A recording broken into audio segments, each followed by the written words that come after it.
కర్నూలు జిల్లా వెల్దుర్తి పట్టణంలో ఈద్ మిలాద్ ఉన్ నబీని పురస్కరించుకుని మహమ్మద్ ప్రవక్త జన్మదిన వేడుకలను ముస్లింలు ఘనంగా జరుపుకున్నారు.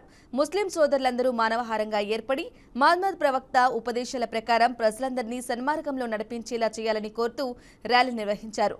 భారతదేశంలో హిందూ ముస్లింలు సోదరభావంతో మెలగాలని కోరుకుంటున్నామని అన్నారు.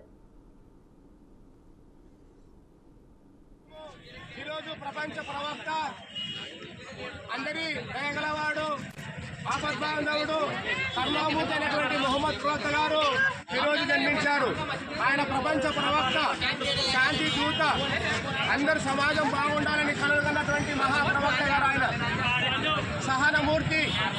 ఎందరో ఎన్నో ఇబ్బందులు పెట్టినా కూడా సహనంగా ఆయన అందరకు ప్రపంచ ప్రజలకందరికీ కూడా మంచి సందేశం ఇచ్చినట్టు ఆయన యొక్క జన్మదినము మనమంతా ప్రపంచవ్యాప్తంగా చేసుకుంటూ ఉన్నాం.